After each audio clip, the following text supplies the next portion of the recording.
பொள்ளாச்சி அருகே பனைமரத்தின் உச்சியில் தலைகீழாக தொங்கி உயிருக்கு போராடியவரை தீயணைப்புத்துறையினர் மீட்டனர். கள்ளிப்பாளையம் புதூர் பகுதியைச் சேர்ந்த விவசாயி அங்குசாமி தனது தோட்டத்தில் உள்ள பனைமரத்தில் நுங்கு இறக்குவதற்காக மரம் ஏறும் கருவியை கொண்டு மரத்தின் உச்சிக்கு சென்றுள்ளார். அப்போது கருவி தலைகீழாக சாய்ந்ததால் அவரும் தலைகீழாக மரத்தில் தொங்கியுள்ளார். இதனையடுத்து சம்பவ இடத்திற்கு விரைந்த தீயணைப்புத்துறையினர் கிரேனை வரவழைத்து அங்குசாமியை பாதுகாப்பாக மீட்டனர்.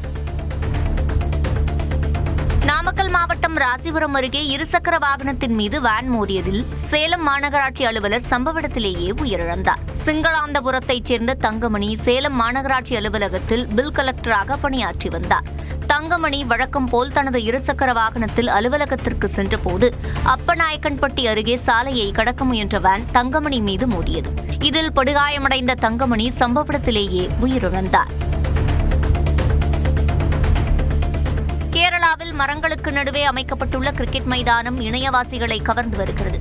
வலபில்லி என்ற பகுதியில் இந்த மைதானம் அமைந்துள்ளது. அமேசான் காடுகளுக்கு நடுவே இருப்பது போன்று காட்சியளிக்கும் இந்த மைதானத்தின் வீடியோவை ஒருவர் இன்ஸ்டாகிராம் பக்கத்தில் பதிவிட்டிருந்த நிலையில் தற்போது அதனை பலரும் பகிர்ந்து வருகின்றனர்.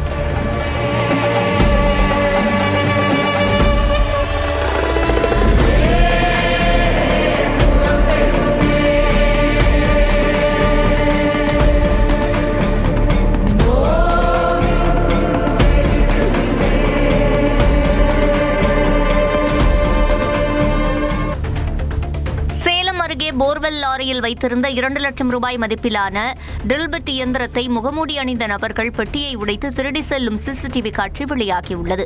அயோத்தியாபட்டினம் ராமர்கோவில் அருகே சாலையோரம் லாரி நிறுத்தப்பட்டிருந்த நிலையில் முகமூடி அணிந்து வந்த மர்ம நபர்கள் 2 லட்சம் மதிப்பிலான 20 ட்ரில் பிட்டுகளை திருடிச் சென்றுள்ளனர்.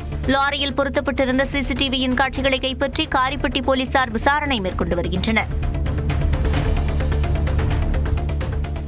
வேங்கை வயல் வழக்கில் குற்றம் சாட்டப்பட்டுள்ள காவலர் முரளிராஜா, சுதர்சன் மற்றும் முத்துகிருஷ்ணன் ஆகியோர் நீதிமன்றத்தில் ஆஜராகினர். வேங்கை வயல் வழக்கிலிருந்து தங்களை விடுவிக்க வேண்டும் என்று கூறி குற்றம் சாட்டப்பட்ட 3 பேரும் தனித்தனியாக தாக்கல் செய்த மனு விசாரணைக்கு வந்தது. மூவரும் நீதிமன்றத்தில் ஆஜரான நிலையில் நீதிபதி அற்புதவாணன் வழக்கு 28ஆம் தேதிக்கு ஒத்திவைத்தார். தேனி மாவட்டம் பழனிசெட்டிப்பட்டியில் மார்பிள் மற்றும் கிரானைட் கடை கல்லாவை திறந்து உரிமையாளரின் பர்சை இளைஞர் ஒருவர் திருடிச் சென்றது அதிர்ச்சியை ஏற்படுத்தியுள்ளது. பழனிசெட்டிப்பட்டியில் ஐயம்பெருமாள் என்பவரின் மார்பிள் மற்றும் கிரானைட் கடையில் புகுந்த இளைஞர் கடையை முழுவதுமாக நோட்டமிட்டு யாரும் இல்லாத நேரத்தில் கல்லாவை திறந்து அதிலிருந்து ஐயம்பெருமாளின் பர்சை திருடியுள்ளார். பர்சில் வைத்திருந்த 21,000 ரூபாய் பணம் மற்றும் வங்கி டெபிட் கிரெடிட் கார்டுகள், ஆதார் உள்ளிட்ட ஆவணங்கள் திருடு போனதால் சிசிடிவி காட்சிகளுடன் ஐயம்பெருமாள் காவல் நிலையத்தில் புகார் அளித்துள்ளார்.